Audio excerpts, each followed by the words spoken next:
Sud Radio, les vraies voix qui font bouger la France. 19h-20h, Philippe David, Cécile de Ménibus. On vous souhaite la bienvenue dans un instant, effectivement, les vraies voix qui font rouler la France. En attendant, on va faire un petit point sur cette mobilisation à Paris avec notre journaliste Rémi Dos Santos. Bonsoir Rémi. Bonsoir Rémi. Bonsoir Cécile, bonsoir Philippe, bonsoir à toutes et à tous. Où êtes-vous pour l'instant, Rémi? Alors, je suis en train de remonter le cortège petit à petit depuis la place de la Bastille, donc vers la place de la Nation, qui est le terminus de cette manifestation. D'accord.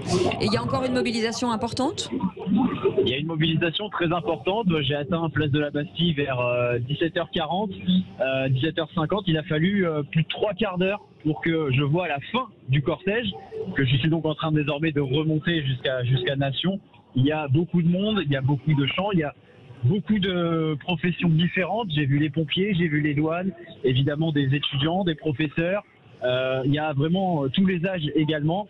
C'est une très forte mobilisation ce soir dans la rue de Paris. Rémi Dos Santos, on a parlé de Black Bloc qui auraient été présents dans les manifestations. Avez-vous vu des Black Blocs? Avez-vous vu des violences? Avez-vous vu des véhicules brûlés ou renversés, comme on le voit malheureusement souvent lors des manifestations?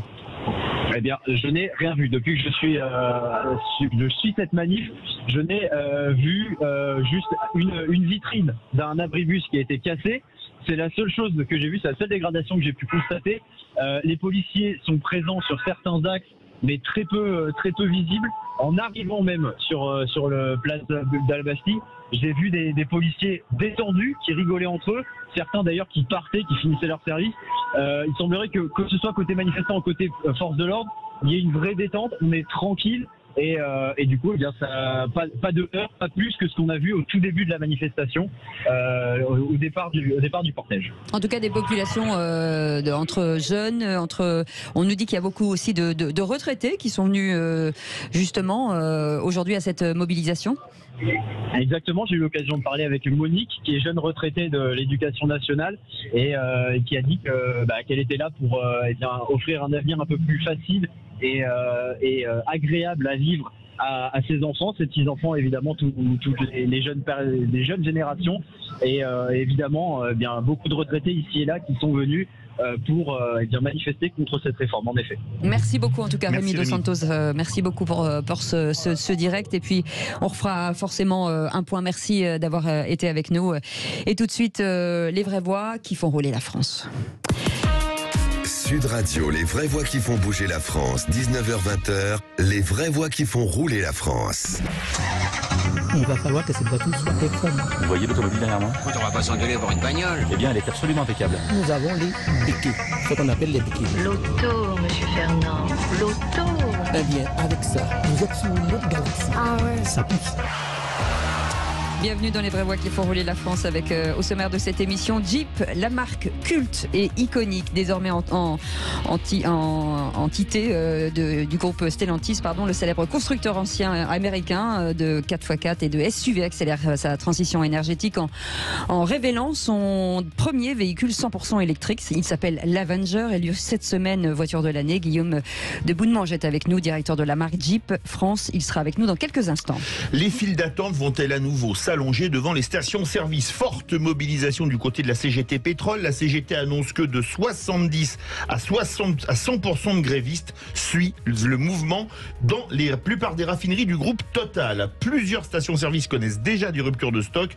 On en parlera avec Francis Pousse, président de la branche stations-service énergie nouvelle de Mobiliance. Et puis la grève des transports pousse peut-être au covoiturage. La mobilisation contre la réforme des retraites a fortement perturbé les trafics, en tout cas les trafics de train, de métro, de tram et de RER. La solution covoiturage domicile-travail, vous connaissez peut-être cette application, elle s'appelle Klaxit. Elle permet de pallier les perturbations majeures dans les transports en commun et soutenir les franciliens dans leurs déplacements quotidiens. Julien Honard, président fondateur de Klaxit, sera avec nous aussi. On vous souhaite la bienvenue. C'est les vraies voix qui font rouler la France. Les vraies voix Sud Radio. Et on l'a découverte au mondial de l'auto, l'Avenger, premier véhicule 100% électrique de Jeep, la voiture culte et iconique, on le disait, la petite américaine du groupe Stellantis, qui a été élue voiture de l'année cette semaine. Comment a-t-elle été accueillie? Quels sont les projets de Jeep face aux nouvelles réglementations européennes? On en parle tout de suite avec notre invité, Guillaume de Boudemange est avec nous. Bonsoir. Bonsoir. Merci d'être avec nous. Vous êtes directeur général de la marque Jeep en France. D'abord, un petit peu d'histoire sur cette marque de légende qui fête cette année ses 82 ans quand même. Et c'est un bon anniversaire. Bel âge et en pleine forme. Et Moi, en pleine j'aimerais forme. bien être en forme à 82 ans. Et loin de la parce que, retraite. effectivement, la santé est au maximum. Oui, Jeep, c'est la marque iconique. C'est les Jeep Willys qui ont débarqué en Normandie en juin 44 et qui ont libéré Paris 2 mois plus tard. Et maintenant, Jeep, c'est, comme vous l'avez dit, Cécile, une marque qui fait sa révolution. On oublie les gros 4x4 américains, on oublie les voitures qui consomment 25 litres de carburant au 100 km et on arrive sur la première Jeep. Alors vous avez parlé de Jeep américaine. Je vous reprends juste 30 secondes. C'est pas une voiture américaine. C'est une voiture qui est française, puisqu'il y a des moteurs qui sont fabriqués en France par un groupe français qui est le groupe Stellantis et qui est produite en Europe. Elle a été conçue pour l'Europe, elle est produite en Europe et elle ne sera commercialisée qu'en Europe. C'est tout simplement la première Jeep jamais fabriquée qui ne sera même pas vendue aux États-Unis parce qu'elle correspond aux besoins du marché européen, justement. Mais est-ce que dans l'esprit de Jeep, c'est pas un peu le rêve américain quelque part? Parce que comme le disait Cécile, ça rappelle les Jeep Willys qu'on a connus pour les plus vieux qui ont fait le service militaire et qui arrivaient à la libération. Oui, c'est vrai que ces valeurs. Mais on ne vend pas que du rêve, hein. On vend également la réalité. Donc on va vendre de l'authenticité, de la nature, de la passion. Et ça, effectivement, on essaie de le véhiculer, de le conserver dans cette Jeep Avenger, au même titre que ce qu'on peut retrouver dans un Grand Cherokee ou dans un Wrangler, qui sont les icônes de la marque Jeep. François de Rugy, ancien ministre de l'écologie, a voulu rester parce que c'est passionné, forcément, pour intervenir, poser des questions. Non, mais parce que d'abord, c'est pas très connu, mais je suis depuis toujours l'automobile, l'industrie automobile. Oui. Je trouve que c'est une très belle industrie, qu'en France, on peut être fier d'avoir des grands constructeurs mondiaux, puisque Renault, Nissan, groupe mondial, Stellantis, ex-Peugeot, Citroën, Fiat, Jeep, groupe mondial également. Et puis, je voulais juste rebondir sur ce que vous dites. D'abord, peut-être une petite plaisanterie, mais vous dites, il ne faut pas dire à nos auditeurs que c'est pas une voiture américaine. Parce que si on achète une Jeep, c'est justement parce qu'on rêve d'avoir une voiture américaine. Mais plaisanterie mise à part, parce que c'est une petite voiture compacte, en effet, je trouve ça vraiment formidable que vous preniez ce virage de l'électrique, parce que c'est vrai que c'était plutôt... Qui est courageux quand même, hein, c'est très courageux. Associer les Jeeps à des voitures dont le moteur est un peu ronflant, on va dire. Et est-ce que ça veut dire qu'au-delà de ce petit modèle, parce que là c'est vraiment le modèle d'entrée de gamme, si on peut dire compact, vous allez électrifier en quelque sorte toute la gamme, et que même les plus grosses Jeeps américaines, elles, vont avoir des déclinaisons électriques dans le futur proche? Alors en fait, on a déjà commencé l'électrification, puisque depuis le 1er juin 2022, Jeep ne vend que des voitures électrifiées. Électrifiées, ça veut dire hybride, plug-in hybride et électrique. Donc on ne vend plus d'essence conventionnelle, on ne vend plus de voitures diesel. Et comme vous l'avez dit, c'est une décision courageuse parce que l'année dernière encore, enfin en 2021, ça représentait 40% de nos ventes. Donc on a choisi sciemment de se couper de 40% de notre potentiel de vente pour pouvoir faire notre révolution et anticiper l'électrification du marché automobile.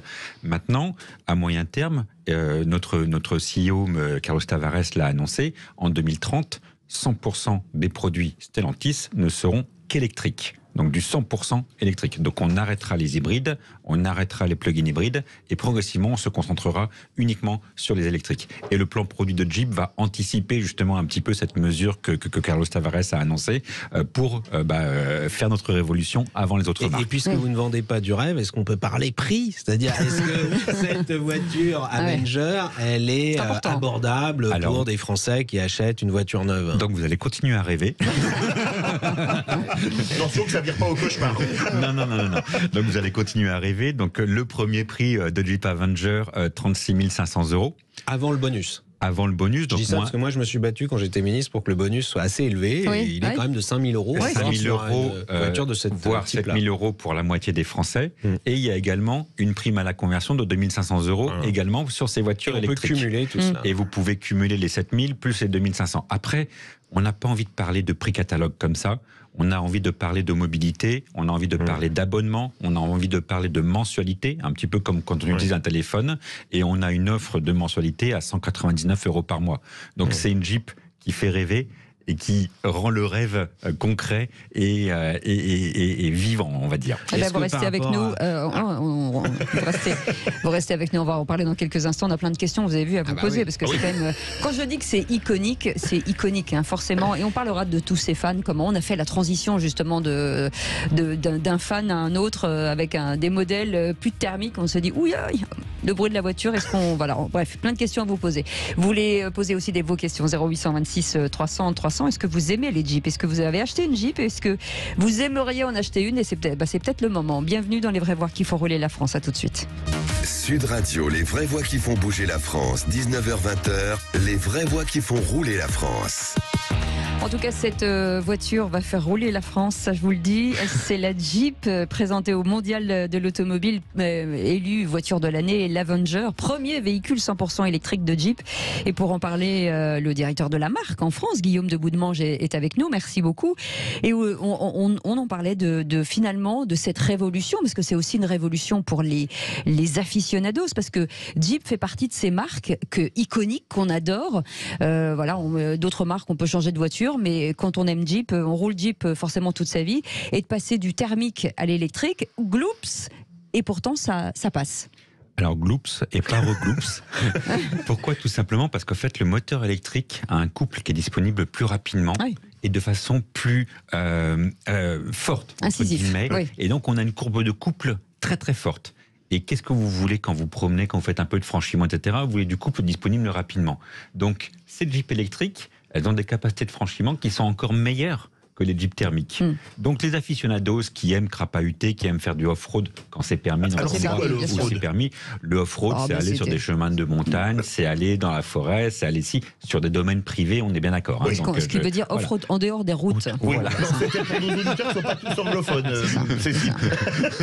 Donc en dehors des routes, dès que vous allez en dehors des routes et que vous avez besoin d'un peu plus de grip, d'un peu plus de couple disponible rapidement, la transmission électrique, c'est la bonne solution. Premier point. Et deuxième point, je vous inviterai, ne vous inquiétez pas, à aller dans nos sessions. Mon agenda. Donc on prend date, Cécile, à aller donc dans nos sessions qui s'appellent des Jeep Academy, où on invite justement des clients, des prospects, des distributeurs, des partenaires à venir essayer en off-road nos Jeeps. Et quand vous êtes dans votre Jeep, en silence, et que le seul bruit que vous entendez, c'est le bruit des pneus qui roulent sur les feuilles, c'est fantastique. Et là, on retrouve justement ce sentiment de liberté, de proximité avec la nature, d'authenticité, et donc on retrouve l'ADN Jeep beaucoup plus qu'avec un moteur qui vient, entre guillemets, perturber ce fond sonore. Et si vous voulez un fond sonore, vous n'avez qu'à le faire avec la bouche. Oui, vous mettez Sud Radio avec Sud Radio. Sud Radio dans la voiture, c'est le fond sonore le meilleur qui existe. Vous êtes finalement, François de Régis tout à l'heure le dit, dans le groupe Stellantis. Forcément, qu'est-ce que ça vous apporte? Une force de frappe, j'imagine, l'électrification pour tout le groupe, donc une accélération, peut-être des budgets, c'est quoi? En fait, c'est un budget exactement de recherche et développement qui est énorme, et donc une banque d'organes qui est exceptionnelle. Ça veut dire que cette Jeep Avenger partage un moteur qui est produit en France, a les mêmes batteries qu'une i2008 par exemple, etc., etc., etc. Et donc grâce à ça, on arrive à réduire nos coûts de production, à être plutôt compétitifs sur les prix de vente, et en plus à assurer une qualité qui est éprouvée parce qu'on est capable de produire en grande quantité des éléments qui sont standardisés. Une chose qui est très importante sur l'électrique, c'est l'autonomie. Une Avenger, ça a combien d'autonomie? Une Avenger a 400 km d'autonomie en norme qu'on appelle WLTP. C'est une norme dans laquelle toutes les voitures électriques doivent se conformer pour qu'on puisse annoncer des chiffres qui sont comparables les uns par rapport aux autres. Donc 400 km en WLTP, ça vous fait entre 520 550 km en cycle urbain. Parce qu'en cycle urbain, vous consommez moins d'électricité qu'en longue distance ou que sur autoroute.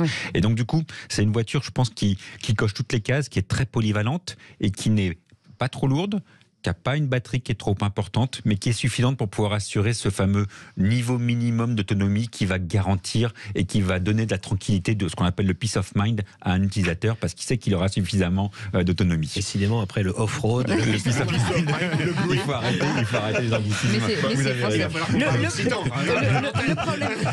Le problème de l'électrique, forcément, c'est la capacité de recharger rapidement et de recharger tout court, parce que ça veut dire que le parc aujourd'hui, on n'est pas tout à fait aux normes, on n'est pas tout à fait, enfin pas aux normes, mais en tout cas on n'est pas très près. Alors, le parc, il se maille à vitesse grand V. Oui, bien sûr. Vous avez de plus en plus de stations de recharge, et surtout, pour reprendre ce que vous disiez, Cécile, elles sont de plus en plus puissantes. Oui. C'est-à-dire qu'avant, on avait des bornes de 3, 7, 24 kW.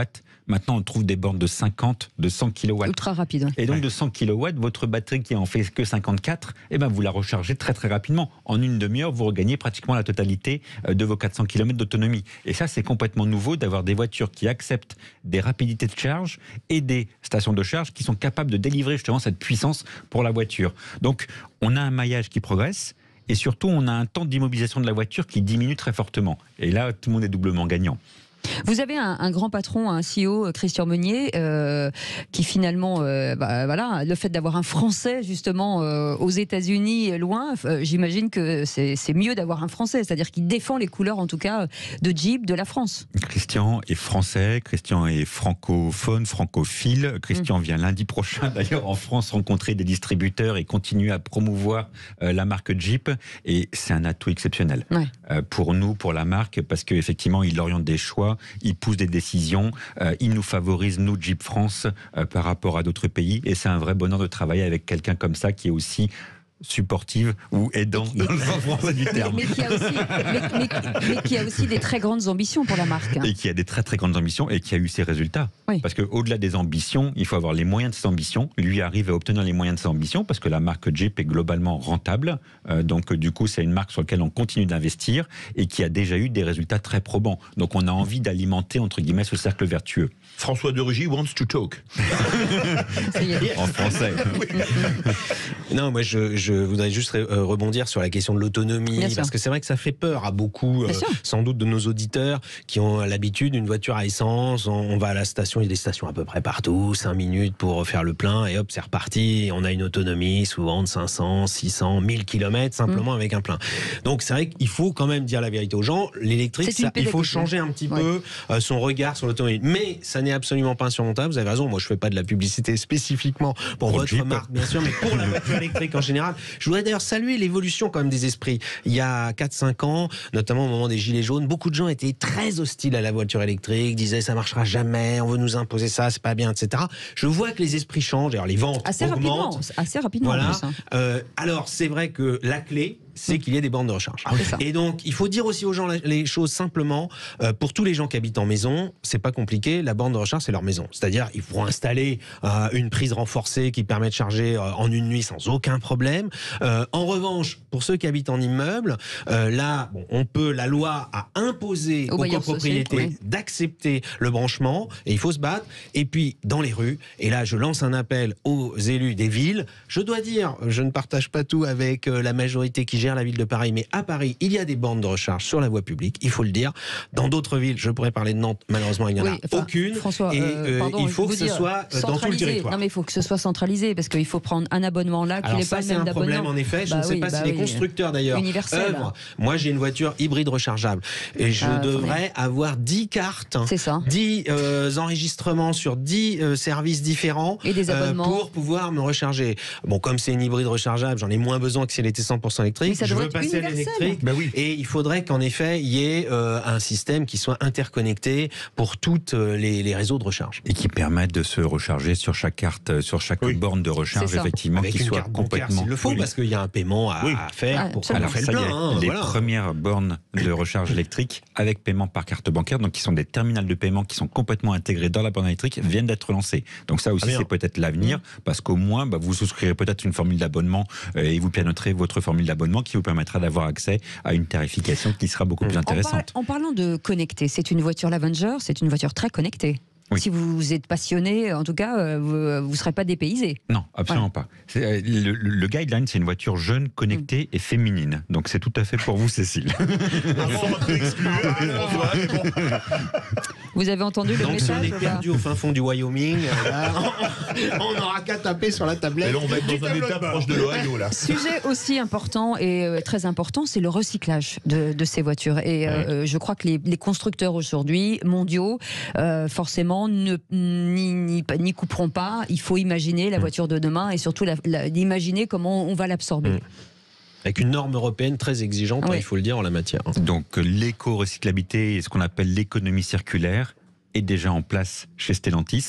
On a des usines, notamment en Allemagne, à Rüsselsheim, qui a été complètement configurée pour pouvoir reprendre les modules des batteries et les réutiliser. Donc c'est quelque chose effectivement qu'il faut complètement intégrer dans le développement de nos véhicules. Ça s'anticipe, donc il faut revenir 5 ans en arrière pour pouvoir intégrer cette fonction d'éco-recyclabilité de nos véhicules. Vous avez parlé de Rüsselsheim, c'est une ex-usine Opel en Allemagne. Une Jeep made in France. On aime bien le made in France sur Sud Radio. C'est possible un de ces jours? Never say never, comme disent les Anglais. Il ne faut jamais dire jamais. Mais j'ai pas envie non plus de dévoiler quoi que ce soit. Il n'y a rien à court terme. D'accord, je préfère être complètement transparent avec vous. Donc, du coup, voilà. Mais on a 80% de notre production qui est vendue en France, qui est produite en Europe. Et il nous reste. Pardon, allez-y. C'est quand même extraordinaire que le moteur, il faut quand même le dire, est fabriqué en France, en Lorraine, à côté de Metz, une usine qui a été inaugurée récemment, alors que c'était une usine qui produisait des moteurs diesel auparavant. Donc voilà, la transition écologique de l'automobile, c'est concret et ça peut se faire en France. Et en quelques secondes, l'avenir, puisqu'il y a d'autres modèles qui vont arriver en 100% électrique et c'est important d'en parler. 4 modèles, 4 SUV, parce que la marque Jeep effectivement fait sa révolution avec des nouveaux modes de transmission, mais par contre restera fidèle sur les SUV et on ne va pas produire un cabriolet ou une berline. Donc 4 SUV qui vont arriver, 100% électriques, qui vont arriver dans les 3 prochaines années. On a dévoilé quelques-uns avec le Recon et le Wagoneer S qui sera le vaisseau amiral de la marque. Il allait le dire en anglais. Dites-nous la traduction. Vous avez bien compris que si vous voulez monter dans une Avenger femme, urbaine, c'est tout à fait moi. Merci beaucoup Guillaume. Je vous remercie pour vos questions. D'avoir été avec nous, directeur de la marque Jeep en France. Allez la regarder parce qu'elle est vraiment jolie. En tout cas, félicitations, c'est voiture de l'année, c'est important de le dire et on n'en est pas peu fiers puisque c'est un groupe français, Stellantis. Merci, merci d'avoir été avec nous dans quelques instants. On va parler des files d'attente. Est-ce qu'elles vont s'allonger aux stations-service? Est-ce qu'il va y avoir des pénuries? On va en parler avec un spécialiste, Francis Pousse, avec nous, président de la branche station-service énergie nouvelle chez Mobiliance. A tout de suite. Bienvenue dans les vraies voix qui font rouler la France. On est ravis de vous retrouver avec Philippe David. On est ensemble jusqu'à 20h et on va revenir sur ces files d'attente. Vont-elles à nouveau s'allonger devant les stations-service? C'est la grande question du jour. Forte mobilisation du côté de la CGT Pétrole. La CGT annonce que 70 à 100% des grévistes suivent le mouvement de grève dans la plupart des raffineries du groupe Total Énergie. On va en parler d'ailleurs avec Francis Pousse qui est avec nous. Bonsoir. Bonsoir. Bonsoir. Merci d'être avec nous, président de la branche station-service énergie nouvelle de Mobiliance. Donc voilà, ils l'ont annoncé, forte mobilisation. C'était l'occasion avec vous de faire un point. Il y a 8 raffineries en France. La situation est-elle différente selon vous en fonction des raffineries ou pour l'instant tout le monde est mobilisé? Alors, on a une raffinerie qui a distribué du carburant raffiné aujourd'hui. Effectivement, les autres n'expédient rien. Alors, n'expédier, ça veut dire la partie dépôt de la raffinerie pas accessible. Et l'envoi par les fameux pipelines, les gros tuyaux enterrés qui distribuent le carburant raffiné dans l'ensemble des dépôts français, dans une majorité de dépôts français, qui n'envoyaient pas en l'occurrence. Mais c'est pas du tout un problème puisque les dépôts, outre les raffineries, vous avez à peu près 200 dépôts disséminés sur le territoire français qui, eux, alimentent d'habitude les stations-service. Ces dépôts, évidemment, ils ont un stock de plus d'une journée, largement plus d'une journée. Donc, ça n'a pas handicapé particulièrement la livraison des stations-service. Allez-y. Le syndicat CGT de la branche pétrole a annoncé donc 24 heures de grève aujourd'hui, 19 janvier, suivi de 48 heures de grève le 26 janvier et une nouvelle de 72 heures le 6 février, avec si nécessaire, je cite la CGT, l'arrêt des installations de raffinage. Est-ce qu'on doit être inquiet pour nos approvisionnements en carburant, Francis Pousse ? Alors, dans une situation très mouvante comme celle qu'on vit actuellement, c'est exactement la même chose en octobre d'ailleurs, c'est compliqué de faire des prévisions. Effectivement, si on arrête les raffineries, ça va poser le même problème qu'en octobre, puisque c'était un peu une grève inédite. L'arrêt des raffineries en France, ça ne s'était pas produit depuis des années. Néanmoins, on a d'autres sources d'approvisionnement, il n'y a pas que les raffineries, et gageons qu'on se rende compte quand même qu'il y a aussi autant il y a une liberté de grève, bien évidemment, autant il y a une liberté de circuler, une liberté de travailler qui doit exister. Or, à partir du moment, bien entendu, où on vous empêche d'acheter du carburant, vous ne pouvez plus travailler, vous ne pouvez plus circuler. Et ça, c'est quand même difficilement entendable, surtout à un moment où, je vous le rappelle, on va arrêter le 5 février l'import de produits russes raffinés. On a arrêté le pétrole brut le 5 décembre. Donc, ça serait quand même très dommage qu'en France, alors qu'on a des capacités de raffinage et donc de sursoir, de compenser indirectement cet arrêt de pétrole, de gaz, de produits raffinés bruts, ça serait dommage qu'on se prive du raffinage français. Et là, du coup, ça aura une influence sur les prix parce que si on doit aller chercher plus loin, ça coûtera plus cher. Dans quel état d'esprit sont aujourd'hui, ce sont vos adhérents chez Mobiliance, les stations-service aujourd'hui? Est-ce qu'il y a un ras-le-bol aussi forcément entre ces pénuries? Parce que on le sait, ils se font régulièrement enguirlander par les clients alors qu'ils ne sont pas forcément responsables. Dans quel état d'esprit ils sont aujourd'hui? Le problème, c'est que mes adhérents sont effectivement ceux qui sont au contact du consommateur. On est les derniers de la chaîne. On a un métier de service quasi public, je ne dis pas public, service public, parce que sinon on va me gronder, mais on est quand même là pour assurer le déplacement quotidien des Français. Et effectivement, quand on n'a plus de carburant, ça nous pose un vrai problème, déjà pour l'économie de nos stations, qui pour certaines sont déjà exsangues, après, comme d'autres commerces, après le Covid, mais des crises. Carburant, c'est quand même de plus en plus fréquent. On a l'impression qu'on a plaisir à prendre ce produit en otage, parce que ça embête tout le monde. Imaginons qu'un jour on dise c'est la farine qu'on va prendre en otage, du coup il n'y aura plus de pain, ça sera peut-être un problème aussi. Mais nous, c'est notre cœur de métier, on vit de ça. Et nos exploitants sont un peu désabusés, leurs salariés aussi d'ailleurs, puisque encore une fois ça handicape beaucoup notre activité. Mais est-ce que ça veut dire que du coup en réaction, les Français achètent de l'essence parce qu'ils sont obligés de le faire, et il y a souvent des petits commerces dans les stations-service où on peut acheter des choses? Est-ce que du coup forcément ça achète moins aussi, et ça crée un problème sur le chiffre d'affaires? Ça, c'est tout à fait clair, parce qu'à partir du moment... Alors, deux solutions. Soit la station n'a plus de carburant, donc vous vous arrêtez pas. C'est quelque part le produit d'appel, dans le sens où c'est ce qui fait arrêter les gens et éventuellement consommer. Et quand vous avez du carburant, si les autres d'à côté n'en ont pas, vous allez avoir une queue monumentale. Et dans ces cas-là, les gens ne prennent plus le temps de s'arrêter en boutique parce que ça presse derrière. Et donc, on veut laisser la place aux autres. Donc, dans les deux cas, c'est négatif. Et on a vu au mois d'octobre, entre autres, les fameuses ventes annexes, celles qui sont indispensables pour maintenir l'économie de nos stations, qui chutent, puisque pour les motifs que je viens d'évoquer. Donc, dans les deux solutions, c'est pas une solution. C'est certainement pas un avantage pour nous. Francis pousse une question. La CGT Pétrole appelle à la grève dans les raffineries, mais entre la pompe à essence et la raffinerie, il y a des dépôts de carburant. Ceux qui travaillaient il y a une trentaine d'années se souviennent des camions qui barraient les dépôts de carburant, qui empêchaient de livrer les stations-service. On a durci la loi pour ne plus que les camions puissent barrer au moment des grèves de camionneurs, au début des années 90. Quelle est la situation dans les dépôts de carburant ? Alors, on a vu quelques petits soucis aujourd'hui dans certains dépôts de carburant, mais vraiment très marginal. Certains se sont débloqués d'eux-mêmes en milieu de journée. Donc, pour l'instant, j'allais dire RAS, puisque c'est toujours handicapant, évidemment, qu'un dépôt de carburant soit bloqué, mais on arrive à faire livrer d'autres points du territoire ou d'autres dépôts, les stations qui peuvent être impactées par un dépôt de fermé, par exemple. Le ministre des Transports, Clément Beaune, appelle les automobilistes à ne pas paniquer et à ne pas prendre de mesures de précaution. C'est ce qu'a dit aussi le PDG de Total Energy, Patrick Pouyanné, justement pour éviter inutilement de mettre ce secteur en tension. Il faut faire de la pédagogie, parce que c'est vrai qu'on est tous marqués par ces pénuries d'essence. Donc on a tous envie de faire son plein, mais il ne faut pas céder à la panique. C'est facile à dire, mais on a un problème, c'est qu'on sort à peine d'une grève dure en octobre-novembre. Donc c'est très frais dans la mémoire des gens. Et chacun se rappelle de la galère qu'il a vécue pour s'approvisionner. Donc je ne peux pas reprocher à des consommateurs que de faire des pleins de précautions, tout en disant, attention, c'est bien ça qui déstabilise dès le départ notre machine. C'est ce qu'on a vu ces jours-ci. Hein. On a eu des points de vente qui ont vendu de 10 à 50% de plus. C'est la raison pour laquelle, en particulier en région parisienne, vous aviez quelques stations à sec ou manquant d'un produit en fin de week-end. Donc là, il semble que hier, la situation en termes de consommation se soit un peu calmée. Je pense que les réservoirs sont pleins.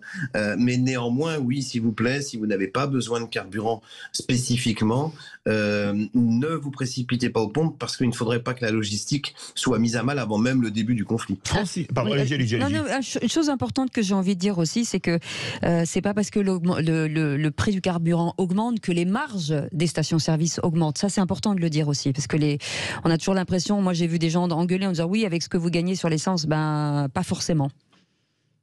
Alors non, c'est une des spécificités de notre commerce d'ailleurs, c'est que notre marge, elle est fixe, quel que soit le prix de vente. Donc autrement dit, moi je préfère largement un gasoil et du sans-plomb à 1 euro, puisque j'ai beaucoup plus de chances d'en vendre plus à 1 euro qu'à 2 euros.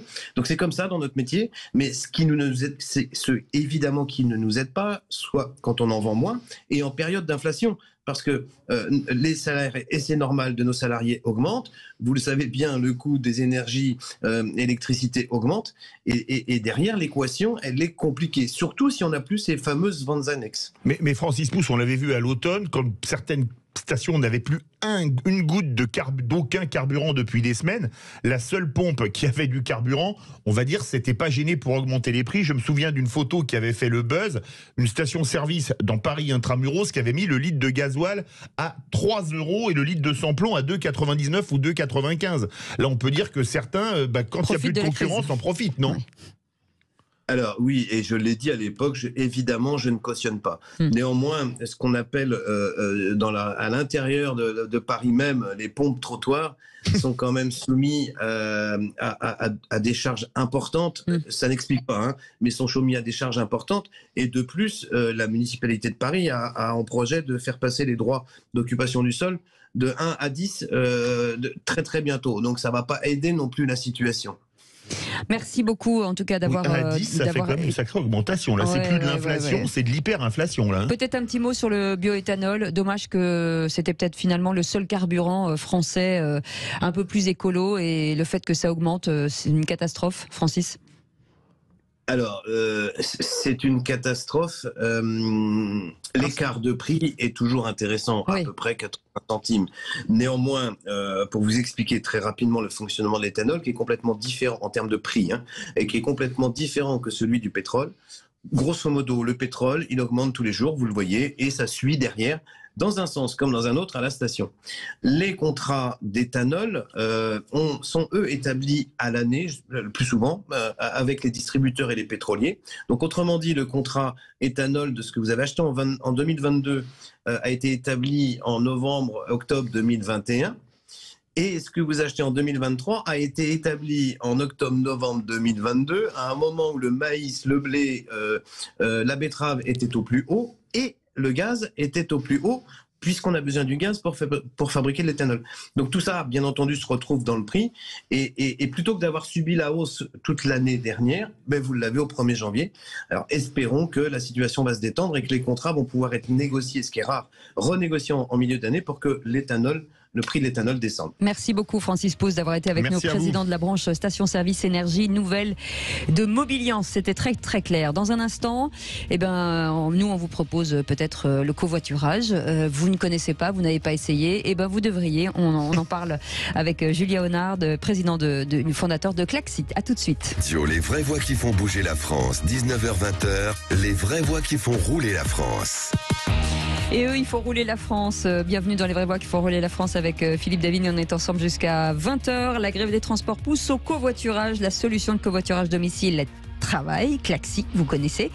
Ou si vous ne connaissez pas, on va vous raconter tout. Permet de pallier les perturbations majeures dans les transports en commun et surtout soutenir les franciliens dans des départements quotidiens, ce qui n'est pas compliqué, mais enfin ce qui est un peu compliqué. Et c'est partout en France, bien entendu. On va en parler avec Julien Honard, président fondateur de Klaxik. Bonsoir, merci. Bonsoir. D'être avec nous. Donc c'est la plateforme leader du covoiturage courte distance en France. Aujourd'hui, forcément, avec les mobilisations, j'imagine que le compteur Klaxik a sauté. Exactement, donc Klaxik comme un klaxon. Voilà. J'ai pas osé faire ce mauvais jeu de mots, mais il est très bon. C'est notre logo, il est orange. Voilà, j'aurais pu l'apporter. Et donc les gens ont commencé à s'inscrire en masse à partir de lundi. En fait, on a vu une montée en charge progressive. Et là, aujourd'hui, jeudi, on va faire entre plus 20 et plus 30% de trajet par rapport à un jeudi classique. Voilà. Est-ce que c'est intéressant finalement ces mobilisations parce que c'est une pédagogie obligatoire peut-être, une façon de voilà, et puis sur la totalité des gens qui utilisent le covoiturage aujourd'hui grâce à vous, ils vont peut-être trouver un intérêt. C'est la meilleure façon possible de tester le modèle. C'est clairement pour nous une manière de nous faire connaître, très clairement. En fait, à chaque fois qu'on a eu des perturbations, alors grève ou hausse des carburants, on a eu en fait une prise de conscience et à chaque fois on a passé des paliers dans notre activité. Donc oui, c'est clairement un moyen pour les gens de s'y mettre. Et en plus, là en ce moment, il y a des offres spéciales avec le plan covoiturage parce que les conducteurs, pour leur premier trajet, vont toucher un bonus de 100 €. Oui. C'est très important. Mesure du gouvernement. C'est la mesure du gouvernement. Et côté Klaxik, on offre les 10 premiers trajets à tous les passagers partout en France.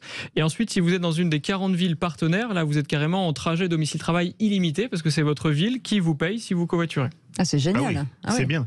Vous êtes dans quelle métropole ? 40 métropoles en France ? Oui, alors pas 40 métropoles, 40 communautés de communes ou villes. Donc il y a des régions, par exemple l'Île-de-France, c'est vraiment sur toute l'Île-de-France. Oui, parce que là c'est très concentré sur une superficie pas très grande. Oui, il y a une collectivité qui décide en fait de la mobilité pour toute la région, donc c'est Île-de-France Mobilité. Et puis ensuite on est dans des métropoles comme Rouen, Montpellier, Metz, après des villes plus moyennes comme Beauvais par exemple, qui subventionnent les trajets et avec beaucoup de succès. À Beauvais, par exemple, ils ont en fin d'année là, ils étaient à 20 000 trajets par mois. C'est 10 fois plus qu'à Bordeaux. Ah oui, c'est génial. En termes de covoiturage, toute plateforme confondue. Justement, si vous faites du covoiturage, vous êtes passager, vous êtes conducteur, vous nous appelez 0826 pour nous dire, vous nous expliquez comment ça se passe. On rappelle quand même que c'est on parle toujours de lien social, le covoiturage. Au début, on est un peu hésitant, mais en matière de lien social, quand on est plus ou moins excentré dans du périurbain, c'est plutôt bonus 100%. Quoi. Exactement. Là, il faut le tester en fait, et c'est l'objectif de ces incitations financières. Mais une fois que vous y êtes mis, en fait, vous créez des liens avec les gens. Ça peut être vos collègues, ça peut être des personnes d'entreprises voisines, des gens que vous auriez jamais croisés si vous n'étiez pas connecté sur la plateforme. Et en général, ça se passe très bien et l'ambiance peut être très différente, des fois très calme, des fois actu. Je pense que là aujourd'hui, c'est actu à fond. Voilà. Vous incitez à mettre Sud Radio dans les voitures Klaxik. Pas encore, mais on va y réfléchir. On va couper le micro. Le trajet entre domicile, parce que c'est ce que vous revendiquez, domicile-travail. Il est de combien en moyenne ?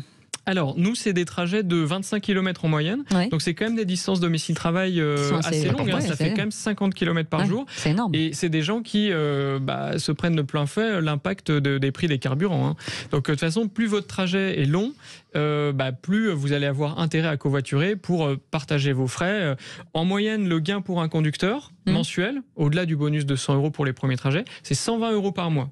Donc 120 € par mois, en plus net d'impôt, parce que c'est pas un revenu, c'est un partage de frais de covoiturage, voilà. Et pour les passagers, dans la plupart des cas, c'est entièrement gratuit. Et comment réagissent les collectivités locales ? Parce que j'imagine qu'au début, ils n'étaient pas très chauds. Aujourd'hui, ils se disent que finalement, c'est une aubaine pour les centres-villes, pour désengorger aussi les centres-villes et fluidifier peut-être les villes. Ouais, vous avez des problématiques différentes. Sur des métropoles où il y a beaucoup d'embouteillages, là, effectivement, il y a une question de fluidification fluidifié. Et après, pour des métropoles ou des villes plus moyennes, c'est en fait comment j'apporte du transport à des gens qui aujourd'hui n'ont que la voiture pour se déplacer, qui peuvent pas prendre le bus parce qu'il y en a pas, tout simplement. Ils sont répartis dans le périurbain, très compliqué de faire circuler des lignes de bus. Donc c'est une manière pour la collectivité à un coût qui est assez faible. On est 2 à 10 fois moins cher qu'un bus dans le périurbain, de desservir ces zones d'activité et d'apporter en fait une solution aux gens qui n'ont que la voiture et qui prennent de plein fait le prix des carburants.